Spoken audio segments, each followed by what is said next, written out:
नमस्कार, ये आकाशवाणी शिमला है। अब आप प्रभा शर्मा से प्रादेशिक समाचार सुनिए। आज के मुख्य समाचार। सिरमौर जिले के धौलाकुआं में IIM का शिलान्यास, 393 करोड़ से होगा पहले चरण का कार्य। हिमाचल निर्माता डॉक्टर यशवंत सिंह परमार को उनकी जयंती पर प्रदेशवासियों ने दी श्रद्धांजलि। राज्यपाल बंडारू दत्तात्रेय ने न्यूनतम उत्पादन लागत के लिए किसानों से प्राकृतिक खेती अपनाने का किया आह्वान।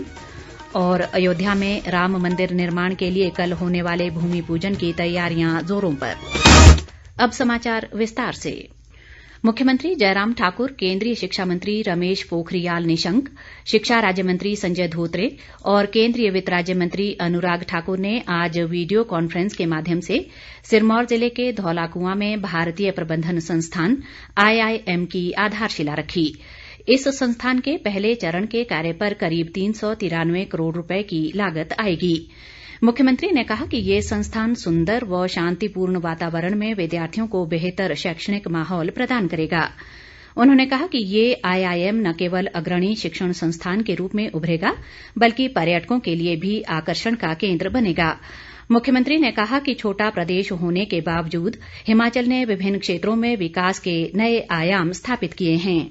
छोटे प्रदेश में मुझे इस बात की प्रसन्नता है कि हमने एक क्षेत्र नहीं, बहुत सारे ऐसे क्षेत्र है जहां बड़े राज्यों से भी आगे बढ़ करके अलग पहचान बनाने में कामयाबी हासिल। यहाँ हिमाचल प्रदेश में आदरणीय मोदी जी के आशीर्वाद से हमको बहुत सारे ऐसे प्रोजेक्ट्स जो शिक्षा के क्षेत्र में बहुत अहम भूमिका निभाते हैं, वो हमको हासिल हुए हैं, वो हमको प्राप्त हुए हैं, जिनका संचालन आजकल वर्तमान सरकार, केंद्र सरकार और प्रदेश सरकार मिलकर के कर रही है। इस अवसर पर केंद्रीय शिक्षा मंत्री रमेश पोखरियाल निशंक ने कहा कि इस संस्थान को क्षेत्र का बेहतर संस्थान बनाने के लिए केंद्र सरकार हर संभव सहायता प्रदान करेगी। उन्होंने उम्मीद जताई कि संस्थान द्वारा शुरू किए गए पाठ्यक्रम विद्यार्थियों के लिए सहायक सिद्ध होंगे। इस दौरान केंद्रीय वित्त राज्य मंत्री अनुराग ठाकुर ने नई शिक्षा नीति के लिए केंद्र सरकार का आभार जताया। शिक्षा मंत्री गोविंद ठाकुर समेत अन्य गणमान्य लोग शिलान्यास समारोह में मौजूद रहे। हिमाचल निर्माता व प्रदेश के पहले मुख्यमंत्री डॉक्टर यशवंत सिंह परमार को आज उनकी 114वीं जयंती पर श्रद्धांजलि दी गई। शिमला के ऐतिहासिक रिज मैदान पर स्थित डॉक्टर परमार की प्रतिमा पर राज्यपाल बंडारू दत्तात्रेय और मुख्यमंत्री जयराम ठाकुर ने पुष्पांजलि अर्पित की। इस अवसर पर राज्यपाल ने कहा कि डॉक्टर परमार न केवल एक राजनीतिज्ञ थे, बल्कि एक ऐसे व्यक्ति थे जिनका जीवन मूल्य पर आधारित था। उन्होंने डॉक्टर परमार के जीवन और कार्यों से प्रेरणा लेने की जरूरत पर बल दिया। जल शक्ति मंत्री महेंद्र सिंह ठाकुर, शहरी विकास मंत्री सुरेश भारद्वाज और विपक्ष के नेता मुकेश अग्निहोत्री समेत कई अन्य गणमान्य लोग इस दौरान मौजूद रहे। विधानसभा परिसर में भी श्रद्धांजलि समारोह आयोजित किया गया। बाद में एक अन्य समारोह में मुख्यमंत्री जयराम ठाकुर ने कहा कि राज्य सरकार डॉक्टर परमार के सपनों को साकार करने के लिए प्रयासरत है। उन्होंने कहा कि परमार ने प्रदेश की मजबूत नींव रखते हुए ये सुनिश्चित किया कि हिमाचल प्रदेश देश के अन्य पहाड़ी राज्यों के लिए एक आदर्श बनकर उभरे। डॉक्टर यशवंत सिंह परमार हिमाचल निर्माता के रूप में जाने जाते हैं। इस प्रदेश के अस्तित्व में आने के बाद वो पहले मुख्यमंत्री थे जिन्होंने इस प्रदेश को एक दिशा दी, एक विजन दिया, नेतृत्व दिया। उनके बताए गए मार्ग पर हिमाचल लगातार आगे बढ़ते बढ़ते एक अलग पहचान के साथ पूरे देश में एक सम्मानजनक स्थान पर पहुंचा है। दूसरी ओर सोलन में स्वास्थ्य मंत्री राजीव सैजल और नाहन में सांसद व प्रदेश भाजपा अध्यक्ष सुरेश कश्यप ने डॉक्टर परमार को श्रद्धांजलि अर्पित की।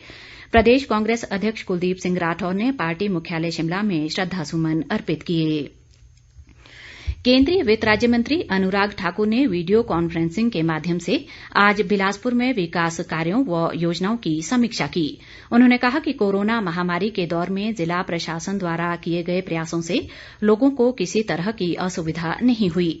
उन्होंने कहा कि प्रशासन ने महामारी की रोकथाम और इसे नियंत्रित करने के लिए आवश्यक कदम उठाए हैं। अनुराग ठाकुर ने अधिकारियों को विकास कार्य पूरा करने के लिए एक समय सीमा तय करने के निर्देश दिए। इस बीच एक ट्वीट में अनुराग ठाकुर ने कहा कि प्रधानमंत्री नरेंद्र मोदी के वित्तीय समावेशन की व्यापक पहल ने 40 करोड़ बैंक खातों के साथ एक नया कीर्तिमान बनाया है। उन्होंने कहा कि कोविड संक्रमण के दौर में प्रत्यक्ष लाभ अंतरण के माध्यम से सरकार ने लाभार्थियों तक सरकारी मदद का एक एक पैसा पहुंचाने के लिए वित्तीय तंत्र को पूरी तरह सुरक्षित बनाया है। राज्यपाल बंडारू दत्तात्रेय ने न्यूनतम उत्पादन लागत के लिए किसानों से प्राकृतिक खेती अपनाने पर बल दिया है। उन्होंने कहा कि बाजार में प्राकृतिक उत्पादों की काफी मांग है और राज्य सरकार भी खेती की इस प्रणाली को बढ़ावा दे रही है।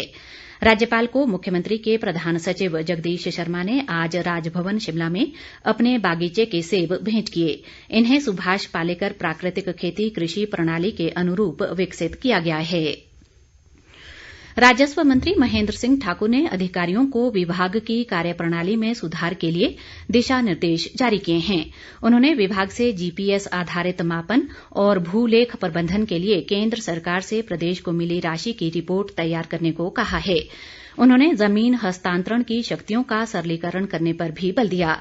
महेंद्र सिंह ठाकुर ने लोगों की सुविधा के लिए विभाग में सुधार के लिए सुझाव भी आमंत्रित किए हैं।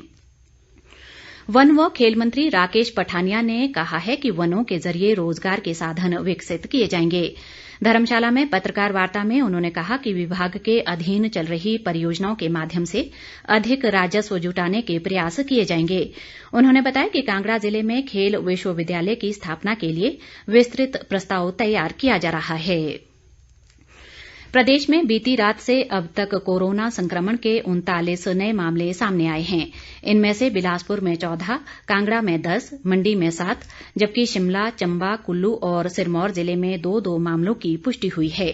इन मामलों के साथ ही कोरोना संक्रमितों की कुल संख्या बढ़कर 2857 हो गई है।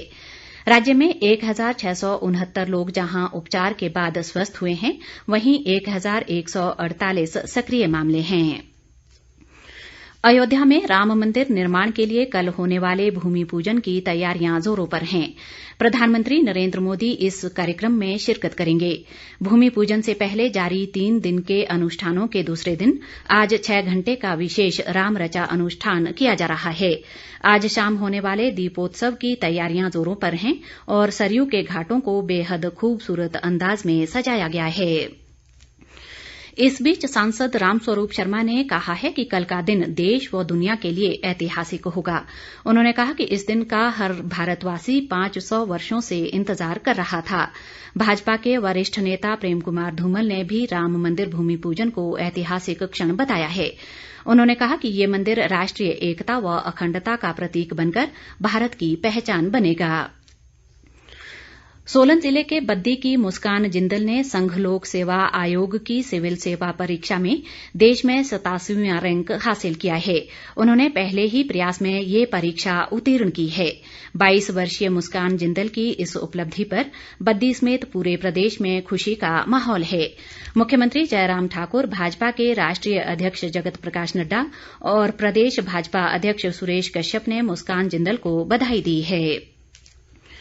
मुख्य सचिव अनिल खाची ने कहा है कि सरकार प्राकृतिक खेती कर रहे किसानों की सर्टिफिकेशन करवाएगी। शिमला में एक बैठक में उन्होंने कहा कि किसानों को उत्पाद का सही दाम मिले, इसके लिए सर्टिफिकेशन जरूरी है। उन्होंने प्राकृतिक खेती उत्पादों का मार्का तैयार करने पर बल दिया ताकि इन्हें पहचान मिल सके। बैठक में कृषि सचिव ओंकार शर्मा ने बताया कि राज्य में करीब 55,000 किसान प्राकृतिक खेती से जुड़ चुके हैं। केंद्रीय स्वास्थ्य मंत्रालय ने अनलॉक 3 के तहत कल से खुलने वाले जिम व योग केंद्रों के लिए दिशा निर्देश जारी किए हैं। इन केंद्रों के संचालकों को जारी दिशा निर्देशों का सख्ती से पालन करने को कहा गया है। मंत्रालय के अनुसार कंटेनमेंट जोन में जिम और योग केंद्र नहीं खुलेंगे। अंत में मुख्य समाचार एक बार फिर। सिरमौर जिले के धौलाकुआं में IIM का शिलान्यास, 393 करोड़ से होगा पहले चरण का कार्य। हिमाचल निर्माता डॉक्टर यशवंत सिंह परमार को उनकी जयंती पर प्रदेशवासियों ने दी श्रद्धांजलि। राज्यपाल बंडारू दत्तात्रेय ने न्यूनतम उत्पादन लागत के लिए किसानों से प्राकृतिक खेती अपनाने का किया आह्वान। और अयोध्या में राम मंदिर निर्माण के लिए कल होने वाले भूमि पूजन की तैयारियां जोरों पर। इसके साथ ही ये समाचार बुलेटिन समाप्त हुआ। नमस्कार।